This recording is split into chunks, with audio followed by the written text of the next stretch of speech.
This is Behind the Mic with AudioFile Magazine. I'm Joe Reed. Kendra Winchester is with me. She's a contributor to AudioFile. Hi, Kendra. I'm really curious what you're going to recommend today. Well, I'm so excited to be here and to recommend one of the most adventurous audiobooks I've listened to this year, and that is The Stardust Grail by Yume Kitasei. And this is read by Katharine Chin. And, this is like, I think it's like Indiana Jones, but in space, which is delightful. I was a huge fan of Indiana Jones growing up, and so as soon as I heard about this audiobook, I knew I had to listen to it. And so this is about Maya, and she is basically a former art thief. She traveled around the galaxy with her best friend, and they just stole artifacts. And now she's kind of retired from that life back to Earth. And she is at a very prestigious university working in academia, and she's not quite sure that she likes academia life. And so when her best friend comes back and asks her to do one more job, Mai says yes, and off they go into space. For one last heist. Yes, the one last job.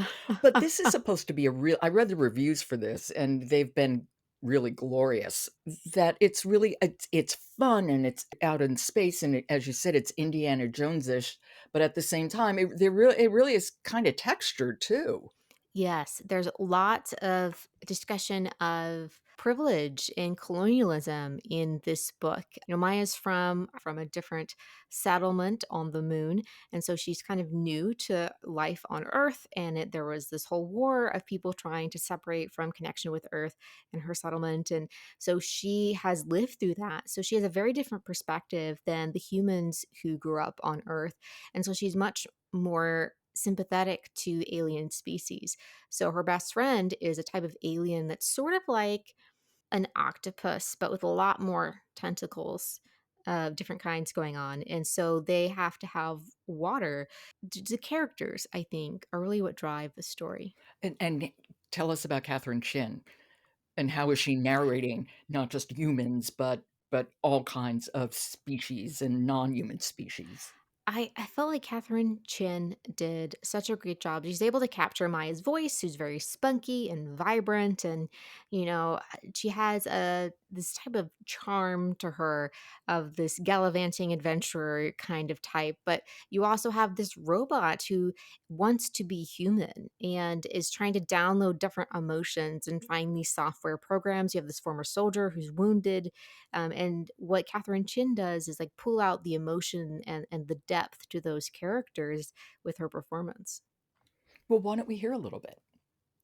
So, this little bit is when Maya receives a call from her academic advisor. And I believe she's like, going down this like, between these shelves to try to figure out a space to talk to her academic advisor. And he's not happy with her in the most recent paper that she turned in to him. Okay, this is The Stardust Grail. It's by Yume Kitasei, and it's read by Katharine Chin. Maya slipped into the expandable meter gap between the shelves and slouched against the cold metal frame. The gloom was bearable, except it reminded her too much of the banged-up, dusty orange world she called home.